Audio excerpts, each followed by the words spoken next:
Haleluya, haleluya, puji Tuhan. Selamat berjumpa kembali di dalam Tuhan kita Yesus Kristus.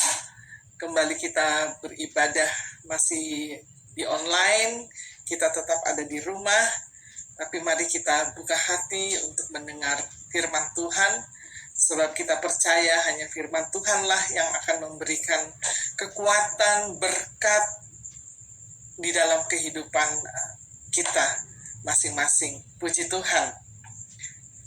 Kita buka di dalam Matius 28 ayatnya yang Matius 21 ayatnya yang ke-28. Tetapi apakah pendapatmu tentang ini? Seorang mempunyai 2 anak laki-laki, ia pergi kepada anak yang sulung dan berkata, anakku pergi dan bekerjalah hari ini dalam kebun anggur.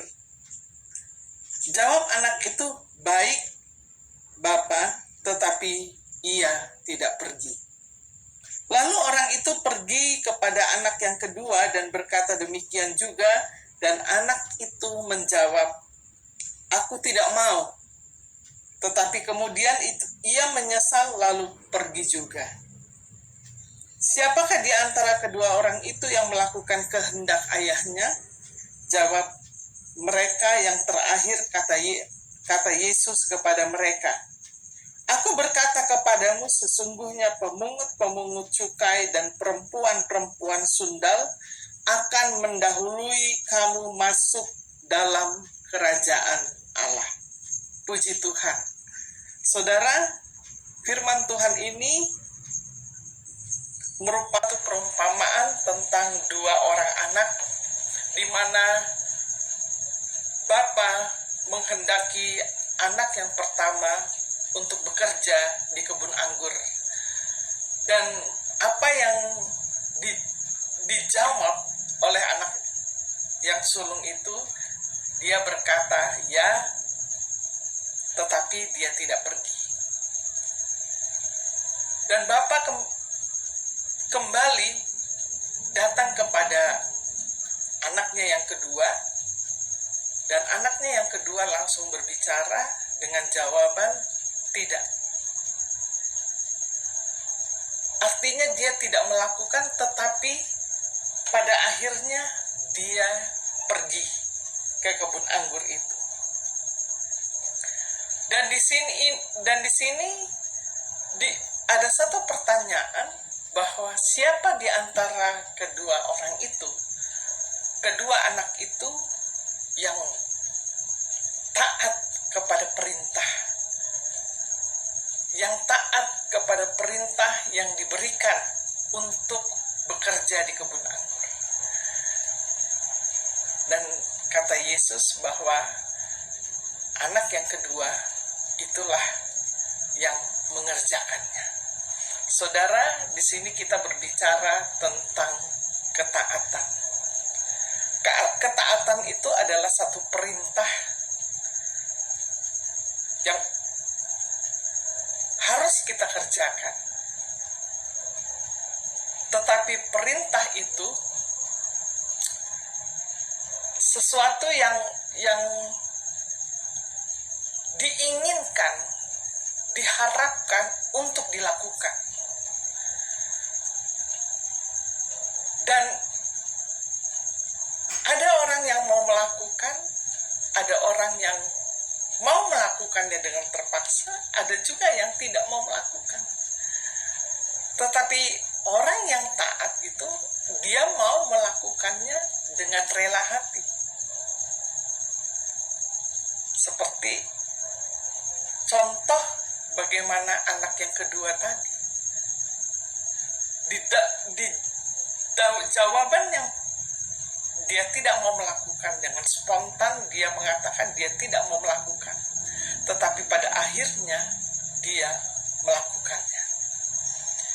Dan penilaian Allah terhadap anak ini, bahwa anak yang kedua itu melakukan perintah yang disampaikan oleh Bapa kepada anak ini. Ini adalah satu gambaran di mana kita sebagai anak-anak Tuhan yang sudah mendengar firman, yang sudah sering kali mendengar firman, tetapi tidak melakukannya. Ini salah satu contoh di mana anak yang pertama itu ketika Tuhan menyuruh dia untuk bekerja, dia tidak mau melakukannya. Ketika perintah itu disampaikan, dia tidak mau melakukannya. Tetapi yang kedua, ketika dia diperintah, ada satu jawaban dengan tegas dia mengatakan tidak, tetapi pada akhirnya dia melakukannya. Bahwa anak yang kedua ini memiliki satu hati yang bertobat. Ada pertobatan di dalam hatinya. Bahwa kalau dia tidak melakukannya, maka dia merasa tidak ada berkat. Artinya dia tidak memenuhi, tidak melakukan perintah yang diberikan kepadanya. Dia sadar akan hal itu, sekalipun mungkin dalam sekian waktu dia harus berpikir, tetapi mungkin firman Tuhan datang kepada dia dan dia melakukannya.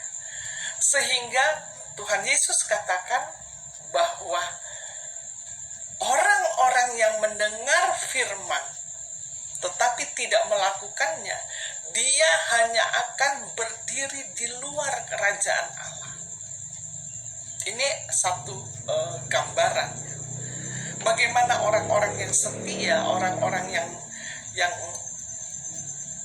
mungkin setia beribadah tetapi tidak taat kepada perintah. Pada akhirnya dia hanya akan berdiri di pintu gerbang kerajaan Allah dan tidak bisa masuk. Sebagaimana kalau kita pelajari 5 anak darah yang pintar dan yang bodoh. 5 anak darah yang bodoh. Yang 5 dengan hikmat Tuhan, dengan persiapan, dia bisa masuk di dalam kerajaan Allah.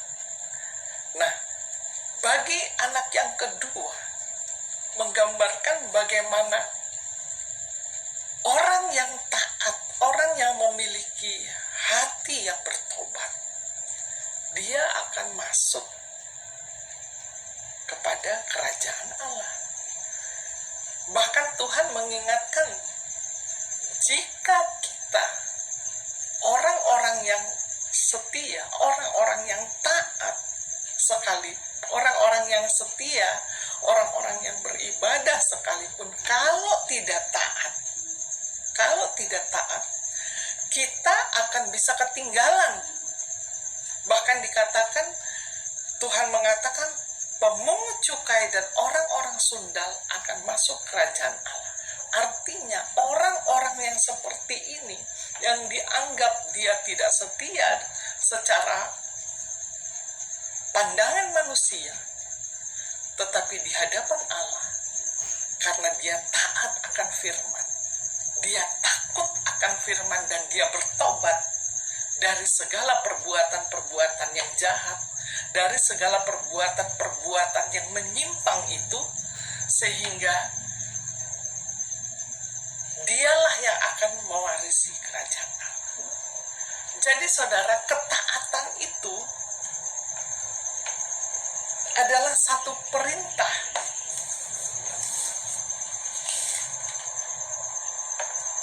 yang mau kita lakukan, ada berkat. Jika kita tidak melakukan, tidak ada berkat. Berkat kita kan tujuan saudara dan saya beribadah, setia, tentu saja harus taat. Karena ketaatan itu yang menentukan kita mendapatkan berkat. Berkat jasmani, berkat pemeliharaan Allah, dan berkat kerajaan Allah, yaitu keselamatan kekal bersama dengan Tuhan Yesus Kristus sebagai Allah kita.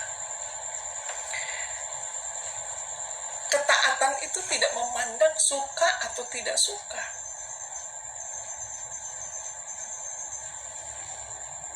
Ketaatan itu adalah perintah Tuhan, dan Tuhan kasih kebebasan buat saudara dan saya untuk melakukannya.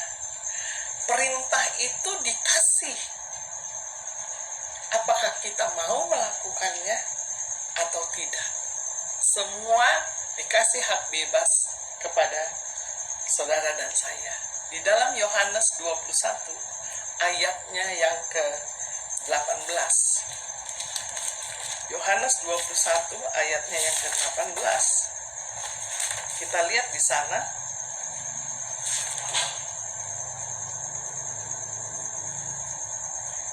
Aku berkata kepadamu, sesungguhnya ketika engkau masih muda, engkau mengikat pinggangmu sendiri, dan engkau berjalan kemana saja kau kehendaki.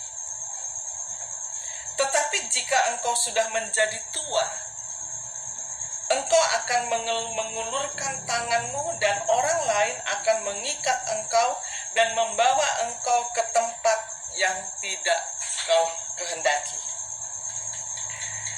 Dan hal ini dikatakannya untuk menyatakan bagaimana Petrus akan mati dan memuliakan Allah. Sesudah mengatakan demikian, ia berkata kepada Petrus, "Ikutlah aku." Saudara, di sini firman Tuhan ini katakan sesungguhnya ketika engkau masih muda. Ketika kita masih muda, masih punya kekuatan yang besar. Bahkan dikatakan orang-orang yang muda adalah memiliki kekuatan energik, ya. Orang-orang yang energik itu orang yang kuat, bisa kesana kemari dengan tidak merasa lelah. Dan kemudian di sini juga dikatakan bahwa tetapi jika engkau sudah menjadi tua, engkau akan mengulurkan tanganmu dan orang lain akan mengikat engkau. Arti orang yang sudah tua memiliki keterbatasan. Kalau kita sudah tua, ya sudah lansia, puji Tuhan masih sehat. Puji Tuhan kita masih boleh jalan kemana-mana, tidak perlu dituntun, tidak perlu mungkin kita harus memerlukan orang lain. Tetapi firman Tuhan ini katakan orang yang sudah tua pada akhirnya dia akan mengulurkan tangannya, artinya meminta pertolongan kepada orang lain, meminta pertolongan kepada Tuhan. Ketika kita sudah lemah, saat-saat kita sudah tidak mampu lagi berdaya, maka yang Tuhan minta untuk kita taat, untuk kita setia saja kepada Tuhan. Tidak ada jalan lain. Pertobatan itu bukan terjadi hanya waktu kita mengenal Tuhan, tetapi pertobatan itu harus terus-menerus dilakukan sampai akhir. Sebagaimana Petrus di sini dikatakan, Tuhan katakan, "Ikutlah aku." Dia sudah selesai. Pada akhirnya di sini dikatakan, demikianlah berkata kepada Petrus, "Ikutlah aku." Ikutlah Tuhan. Orang-orang yang taat itu berkenan kepada Allah. Orang-orang yang taat itu orang-orang yang mengasihi Tuhan. Orang-orang yang taat itu orang-orang yang sungguh-sungguh memiliki hati yang punya komitmen kuat di dalam Tuhan. Karena pada akhirnya dikatakan ketika masih muda, kita akan mengikat pinggang dan kita akan berjalan. Dan pada saat yang sudah tua, kita akan mengulurkan tangan dan meminta pertolongan. Maksudnya apa, saudara? Secara rohani, bahwa Ketaatan itu harus kita lakukan terus-menerus, dari muda sampai tua.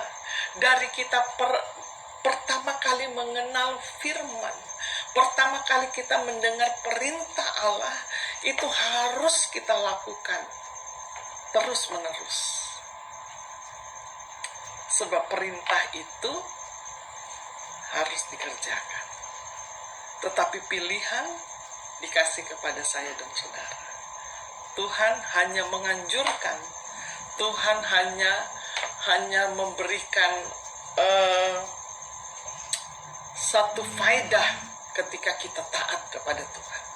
Ada berkat yang Tuhan janjikan untuk saudara dan saya. Dia hanya menghimbau saja. Tuhan hanya menghimbau, ayo harus taat. Kalau kamu taat, apa yang akan kita terima? Kita lihat di dalam Ulangan 11.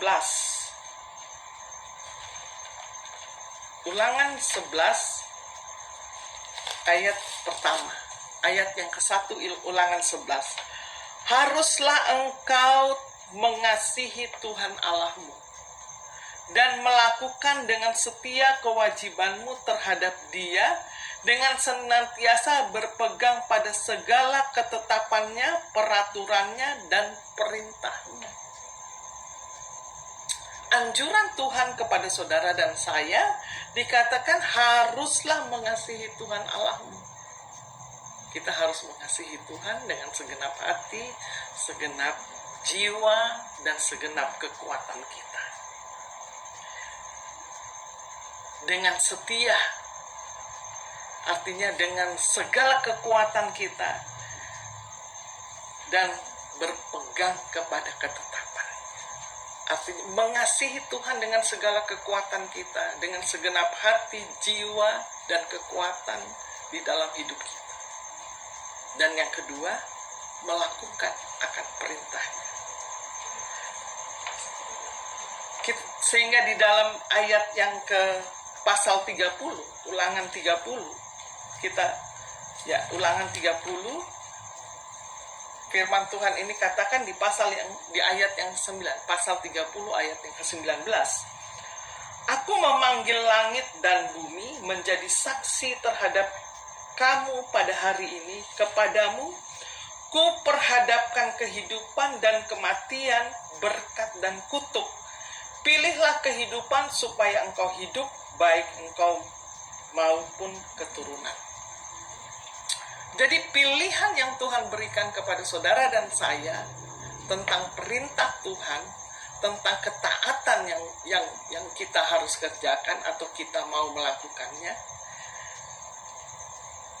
merupakan satu berkat yang akan kita terima jika kita mau taat kepada perintahnya.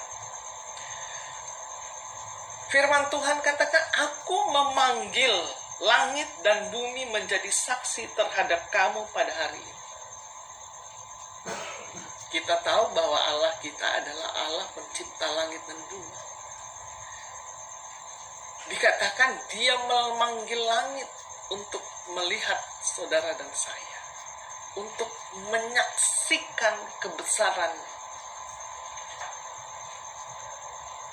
Apa yang akan diperhadapkan kepada orang-orang yang taat.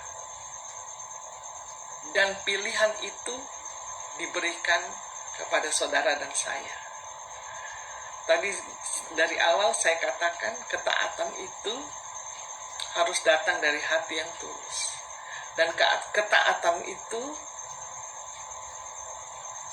diberi kebebasan. Tuhan beri kebebasan. Apakah Anda mau memilih taat atau tidak taat? Karena ada orang yang memilih taat, ada yang memilih tidak taat, ada yang memilih dengan terpaksa taat. Tapi konsekuensinya di dalam orang yang taat kepada Tuhan, kuperhadapkan berkat. Tapi orang yang tidak taat diperhadapkan dengan kutuk. Nah, Tuhan kasih pilihan. Jadi Benar bahwa Tuhan itu tidak memaksa kepada saudara dan saya, tetapi dianjurkan, dihimbau. Kalau kita dihimbau, peraturan pemerintah saat ini untuk kita memakai masker, jaga jarak, dan cuci tangan. Itu himbauan. Apakah kita mau melakukannya? Kalau kita mau melakukannya, maka kita akan sehat. Tetapi kalau kita tidak mau melakukannya, ada konsekuensinya. Banyak orang-orang yang terkena virus itu sehingga mati. Sangat mengerikan, saudara. Jadi, ketaatan itu merupakan hal yang baik. Hal yang perlu kita lakukan untuk supaya kita tidak menerima kutuk. Memang menjadi orang yang taat itu tidak mudah. Tetapi harus kita lakukan itu supaya kita boleh menerima berkat dari Tuhan.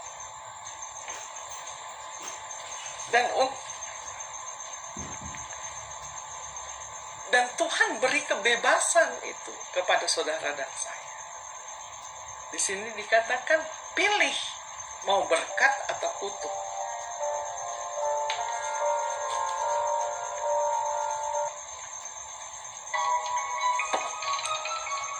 Jadi kita pilih berkat, saudara. Puji Tuhan.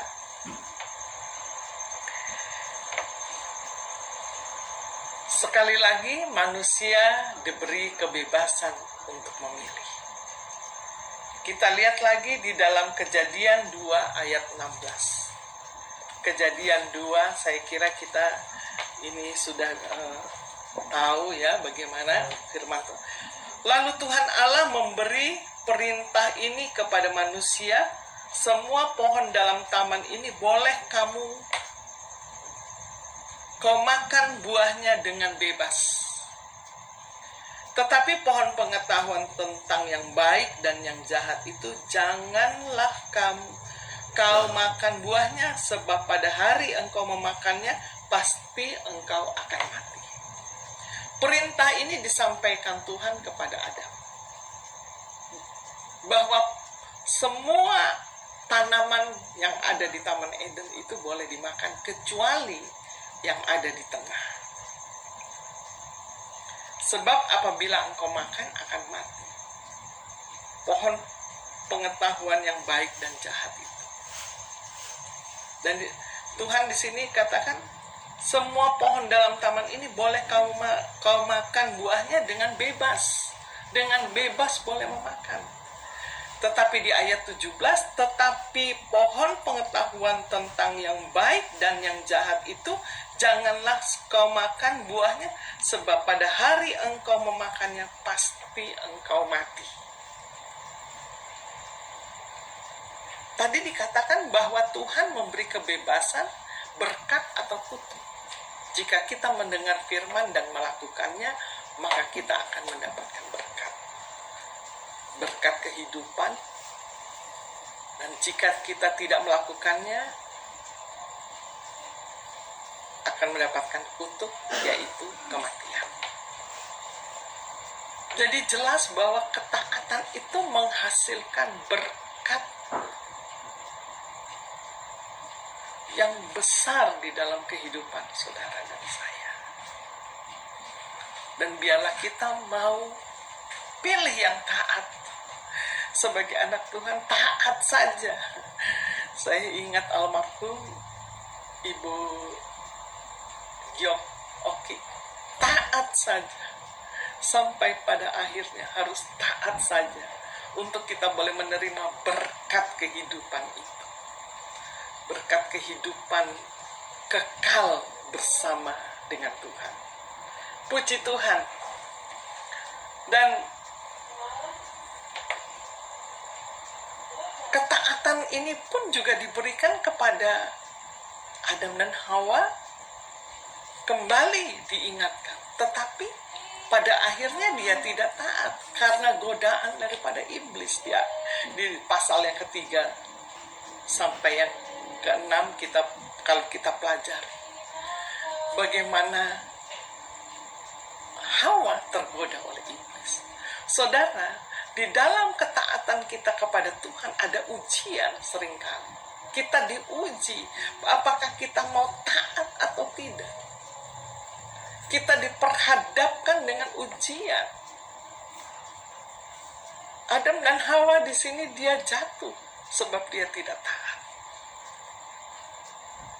Iblis bekerja keras, dikatakan iblis bekerja seperti singa yang mengaum-ngaum dan mau melahap setiap orang. Ya, setiap orang yang percaya digoda. Dan bagi kita yang anak-anak Tuhan memang jadi inceran. Tetapi sikap hati kita itulah yang menentukan apakah kita tetap punya komitmen untuk taat kepada Tuhan, untuk hidup takut kepada Tuhan, sehingga dekat bahwa ketaatan itu punya standar. Seberapa besar kita menjadi anak Tuhan yang taat, ada standarnya, ada levelnya. Untuk ketaatan itu kita lakukan. Di dalam ayat ulangan 11 ayatnya yang ke-13, jika kita mengasihi Tuhan dengan segenap hati.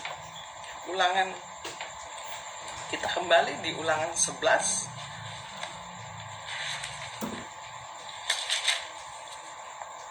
Jika kamu dengan sungguh-sungguh mendengarkan perintah yang kusampaikan kepadamu pada hari ini, sehingga kamu mengasihi Tuhan Allahmu dan beribadah kepadanya dengan segenap hatimu dan dengan segenap jiwamu, maka ia akan memberikan hujan untuk tanahmu pada masanya, hujan awal dan hujan akhir, sehingga engkau dapat mengumpulkan gandummu, anggurmu, dan minyakmu. Dan dia akan memberi rumput di padangmu untuk hewanmu, sehingga engkau dapat makan dan menjadi kenyang. Ada berkat rohani, ada berkat jasmani. Ada berkat damai sejahtera, dan ada berkat pemeliharaan Allah di dalam kehidupan orang-orang yang taat kepada Tuhan. Orang-orang yang mendengar perintah Tuhan dan melakukannya. Luar biasa, saudara. Dan ini standarnya Tuhan. Standarnya Tuhan ini buat orang-orang yang taat adalah pertama dia mau mendengar firman, mau mendengar perintah Tuhan dan melakukan. Itu standar dari Tuhan. Sehingga dikatakan Tuhan pada hari ini juga, kalau kita taat kepada Tuhan dan mengasihi Tuhan dengan segenap hati dan beribadah kepada Tuhan, mungkin kita bisa bilang kita sudah beribadah kepada Tuhan. Kita sudah setia kepada Tuhan. Kita sudah taat kepada Tuhan. Tapi standar ketaatan itu, firman Tuhan katakan, melakukan perintah. Berarti orang yang melakukan perintah itu tidak menentang akan firman. Dia taat, dia nurut.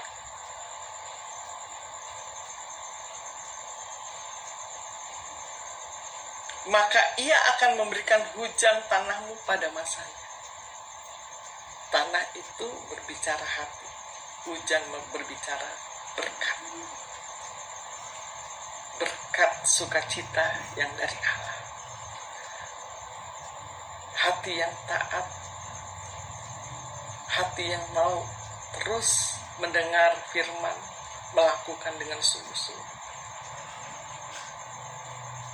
Tuhan akan memelihara saudara dan saya. Dan biarlah ini terus menjadi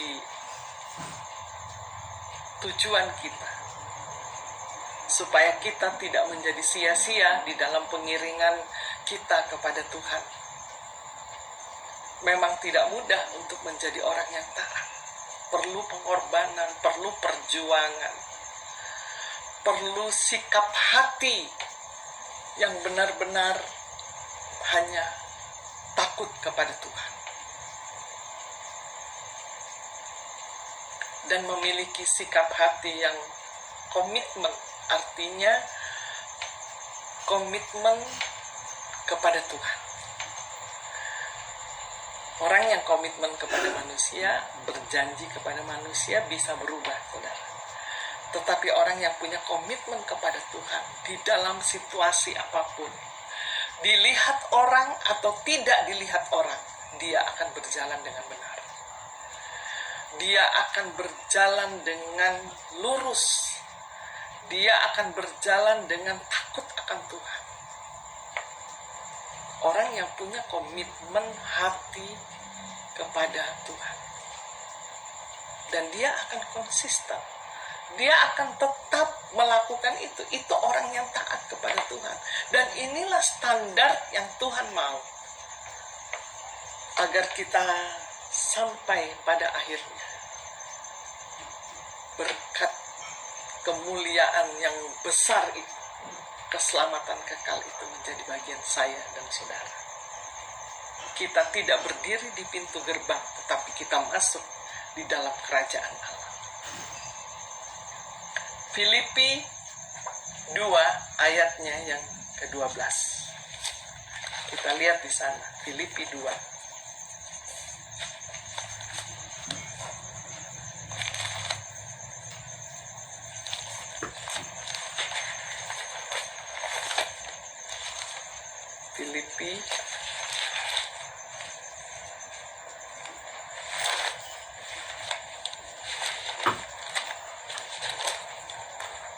Filipi 2 ayatnya yang ke-17.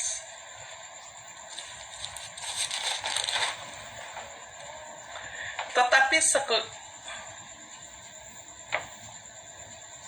Filipi 2, maaf, ayat yang ke-12. Hai saudara-saudaraku yang kekasih, kamu senantiasa taat. Karena itu tetaplah kerjakan keselamatanmu dengan takut akan gentar. Dengan takut dan gentar,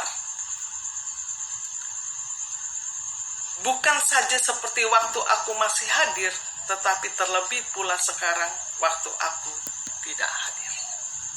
Rasul Paulus di sini mengingatkan kepada jemaat yang ada di Filipi.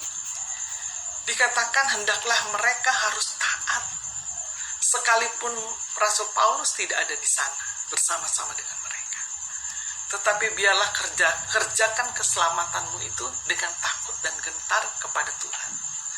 Artinya orang yang memiliki komitmen di dalam Tuhan itu, dilihat orang, tidak dilihat orang, ada hamba Tuhan atau tidak ada hamba Tuhan, dimanapun dia berada, dia akan menyatakan identitasnya dia, bahwa dia adalah orang-orang yang takut akan Tuhan. Orang-orang yang berbeda dengan orang dunia. Orang-orang yang sudah bertobat.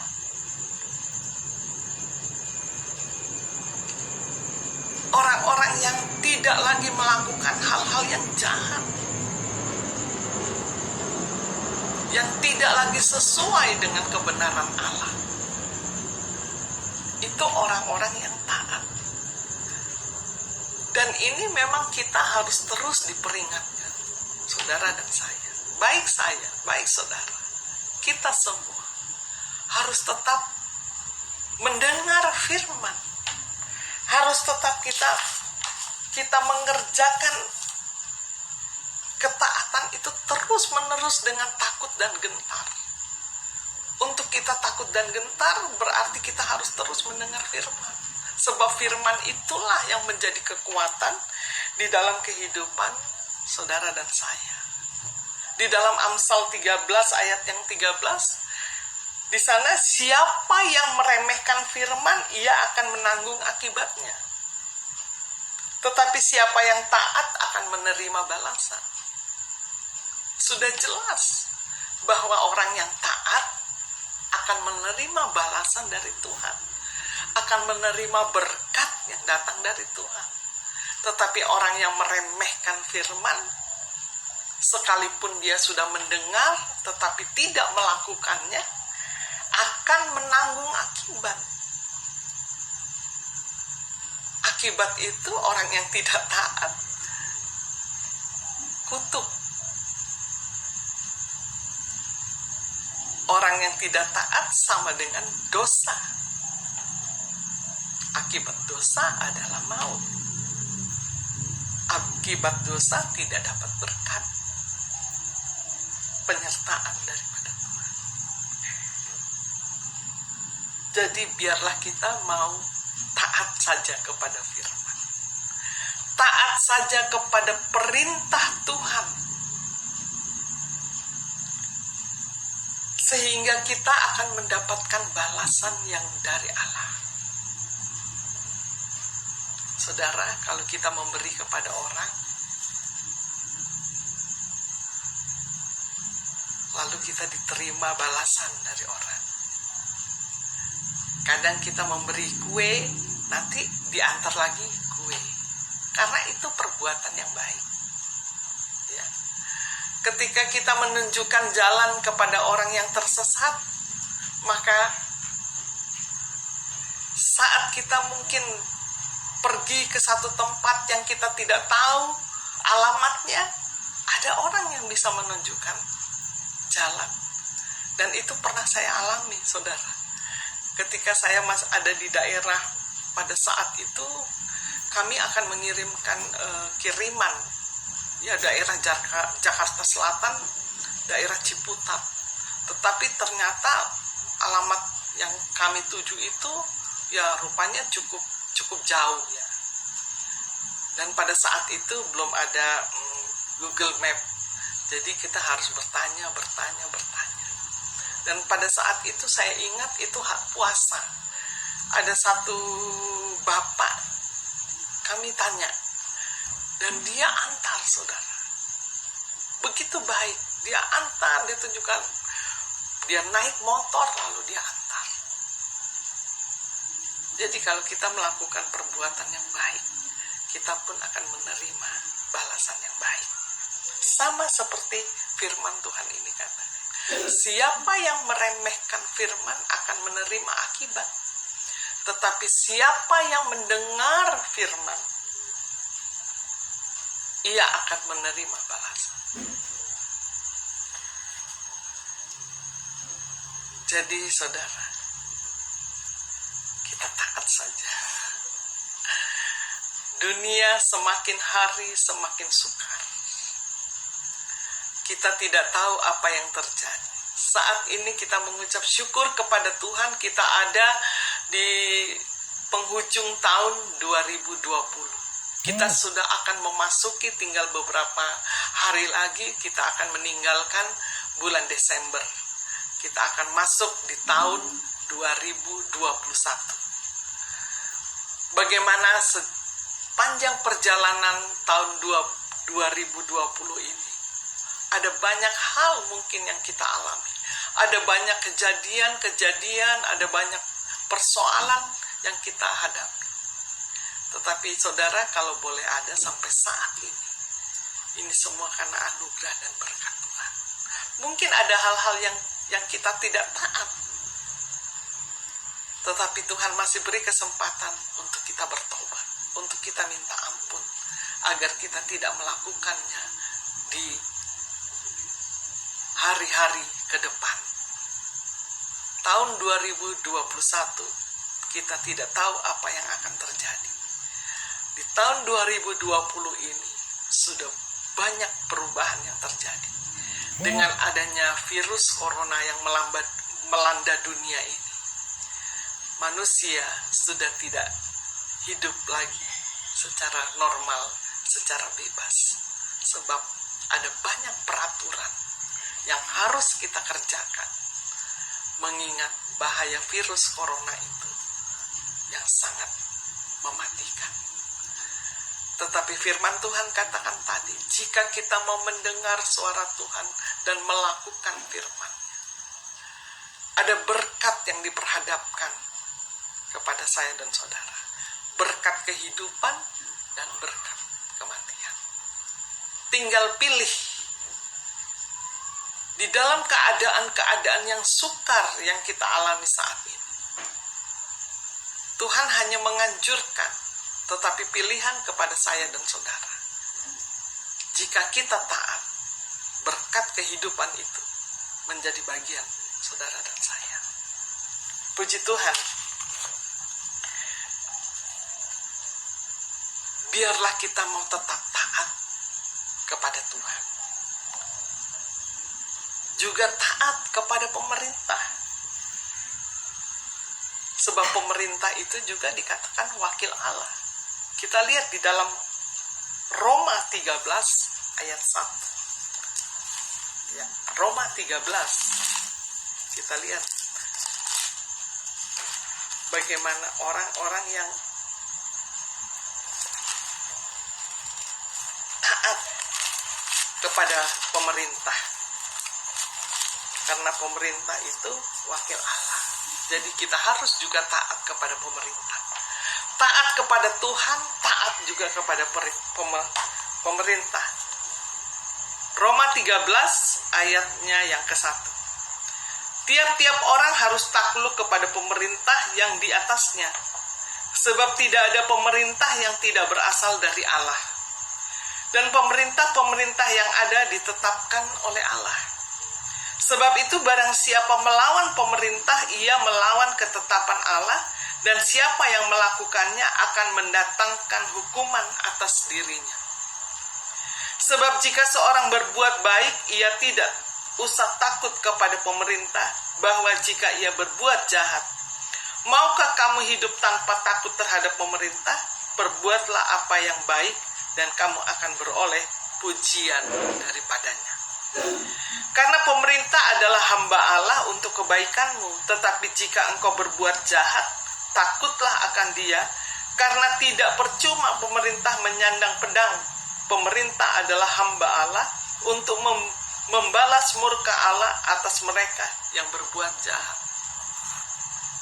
Sebab itu perlu kita menaklukkan diri, bukan saja oleh karena kemurkaan Allah, tetapi juga oleh karena suara hati kita. Itulah juga sebabnya maka kamu membayar pajak kepada mereka yang mengurus hal itu adalah pelayan-pelayan Allah. Jadi saudara, di ayat yang ke-7, bayarlah kepada semua orang apa yang harus kamu bayar, pajak kepada orang yang berhak menerima pajak, cukai kepada orang yang berhak menerima cukai, rasa takut kepada orang yang berhak menerima rasa takut, dan hormat kepada orang yang berhak menerima hormat. Jadi pemerintah di sini dikatakan dia juga wakil Allah. Dan pemerintah yang dipilih itu adalah kehendak daripada Allah. Jadi siapapun yang akan memerintah negara ini, kita harus menghormati. Kita harus taat kepada aturan-aturan yang diberikan oleh pemerintah untuk kita lakukan. Supaya kita mendapatkan pujian. Supaya kita mendapatkan hormat kemuliaan. Bukan saja bagi manusia, tetapi bagi Allah. Jika kita taat kepada peraturan. Sebagaimana sekarang, kita harus taat kepada aturan pemerintah. Sebab manakala kita tidak taat, ada konsekuensi yang besar. Bukan saja dari pemerintah, bahkan dari keadaan-keadaan dunia ini. Untuk itu, pemerintah memberikan anjuran juga kepada saudara dan saya agar di musim pandemik ini kita tetap waspada dan tetap jaga kesehatan, tetap mengikuti aturan yang ada, yaitu menjaga kesehatan. Puji Tuhan. Bahkan bahkan juga kepada pemimpin rohani, hamba Tuhan, ya, sebagai hamba Allah, dia adalah juga wakil daripada Tuhan.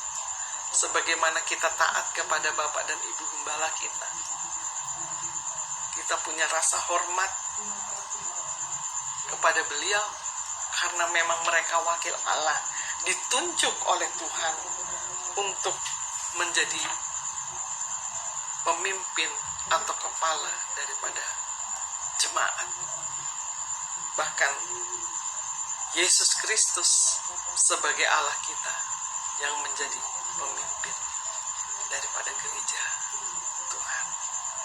Jadi semua ada aturannya, semua ada tingkatannya, semua ada standarnya untuk kita taat kepada Tuhan. Taat kepada Allah, taat kepada gembala, taat kepada pemerintah, bahkan taat kepada orang tua. Itu semua harus kita lakukan agar kita memperoleh berkat kehidupan yang dijanjikan Tuhan kepada saudara dan saya. Di dalam Efesus 6 ayat 13, kita lihat di sana, kalau kita taat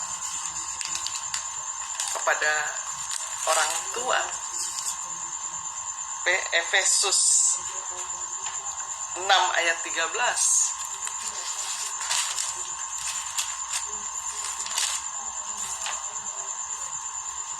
sebab itu ambillah seluruh perlengkapan senjata Allah supaya kamu dapat mengadakan perlawanan pada hari yang jahat,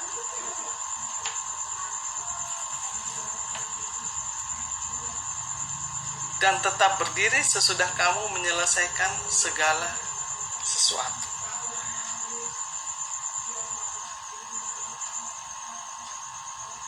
Oh, maaf. Ibrani 13 ayatnya yang ke-17. Ibrani 13 ayatnya yang ke-17.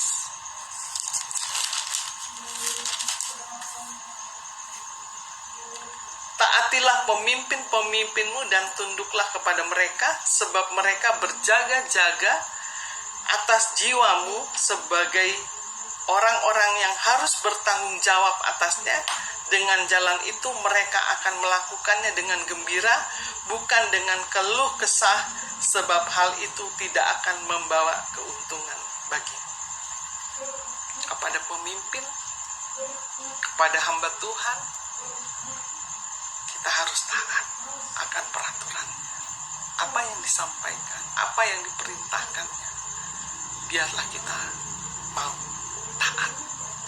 Sebab dengan ketaatan itu kita menjadi orang-orang yang berkenan kepada Allah. Puji Tuhan. Berkat ketaatan itu, tadi saya katakan bahwa ada dua berkat ketaatan, berkat rohani dan berkat jasmani. 1 Petrus 1 ayat 2, kita lihat 1 Petrus 1 ayat yang kedua.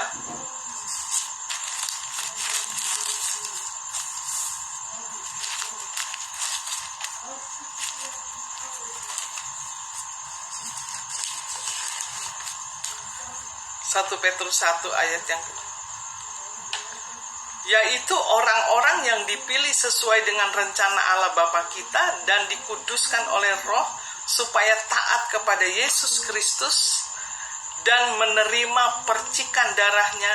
Kiranya kasih karunia dan damai sejahtera makin melimpah atas kamu. Orang yang taat, orang yang dipilih oleh Tuhan, saudara dan saya, kita mengucap syukur bahwa kita sudah menjadi anak-anak Tuhan, anak-anak yang dipilih oleh Tuhan untuk menerima berkat ilahi, berkat rohani, berkat yang datang dari Tuhan, yaitu keselamatan jiwa saya dan saudara, hidup kekal bersama dengan Tuhan. Sehingga dikatakan bahwa kita dipilih untuk sesuai dengan rencana Allah. Wow.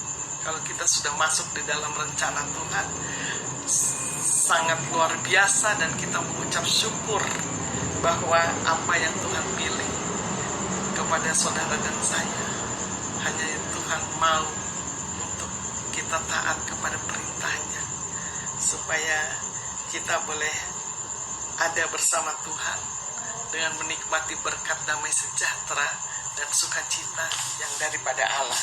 Puji Tuhan. Dan bagaimana dengan orang yang tidak taat? Orang yang tidak taat itu adalah orang yang keras kepala, orang yang tidak mau diatur, orang yang tidak mau diajar, orang yang tidak mau menerima teguran, orang yang tidak mau menerima nasihat. Bahkan di sini dikatakan orang yang keras hati. Jadi orang yang keras hati itu termasuk orang yang tidak taat kepada Tuhan. Dijauhkan Tuhan, saudara. Jangan kita ikut seperti itu. Jangan kita mau seperti itu. Kalau ada keras hati, kita cepat minta ampun kepada Tuhan. Untuk Tuhan bisa melembutkan hati kita. Untuk Tuhan bisa memberikan hati yang lembut, hati yang halus untuk menerima berkat Tuhan, untuk menerima teguran daripada Tuhan, supaya kita boleh merasakan bahwa berkat yang Tuhan sediakan itu menjadi bagian kehidupan saya dan saudara. Di dalam 2 Korintus 4 ayatnya yang keempat, orang yang keras hati itu juga termasuk orang yang dikatakan orang yang keras kepala, orang yang tidak percaya kepada Tuhan. Jadi orang yang tidak percaya kepada Tuhan itu termasuk orang yang keras hati, orang yang tidak taat, orang yang menolak akan firman. 2 Korintus 4 ayatnya yang keempat, yaitu orang-orang yang tidak percaya, yang pikirannya telah dibutakan oleh ilah zaman ini, sehingga mereka tidak melihat cahaya Injil tentang kemuliaan Kristus yang adalah gambaran Allah. Jadi orang-orang yang tidak taat adalah orang-orang yang keras hati, orang yang tidak percaya lagi kepada Tuhan. Mungkin karena kekecewaan, mungkin karena banyak hal yang dialami di dalam kehidupannya. Biasanya orang yang tidak percaya itu orang yang dikecewakan karena dia merasa bahwa orang yang dia percaya bukan orang yang pembohong misalnya, bukan orang penipu misalnya, bukan orang yang melakukan hal-hal yang jahat, di luar ekspektasi, di luar pemikirannya, bahwa ada orang yang memikirkan, oh orang itu baik, kelihatannya baik, tapi ternyata dia jahat. Dia tahu bahwa dia dibohongin, dia tahu bahwa orang itu baik, tapi ternyata dia pembohong. Itu yang simple aja ya, saya kasih gambaran itu yang simple, sehingga dia tidak percaya. Orang kalau tidak percaya susah, saudara. Apapun yang dilakukan gak percaya. Dan biarlah itu harus kita hilangkan. Kita harus berjuang untuk menghilangkan itu. Begitu juga dengan kepercayaan kita kepada Tuhan. Bagian daripada taat adalah kita percaya kepada Tuhan. Dan biarlah itu menjadi kekuatan di dalam iman percaya kita, untuk kita tetap percaya kepada Tuhan, untuk kita tetap taat kepada Tuhan. Ada orang atau tidak ada orang, kita tetap percaya kepada Tuhan. Kita tetap taat. Apapun yang dipercayakan, kita tetap taat dan mengerjakan dengan penuh tanggung jawab. Sehingga itulah yang akan menjadi berkat bagi kehidupan saudara dan saya. Puji Tuhan, biarlah firman ini boleh menjadi berkat di dalam kehidupan kita. Untuk kita tetap taat. Sekalipun perintah itu diberikan oleh kita untuk dipilih, tetapi biarlah kita tetap memilih untuk taat kepada Tuhan, agar kita menerima berkat kehidupan yang daripada Tuhan. Tuhan kiranya memberkati kita semua. Puji Tuhan. Haleluya.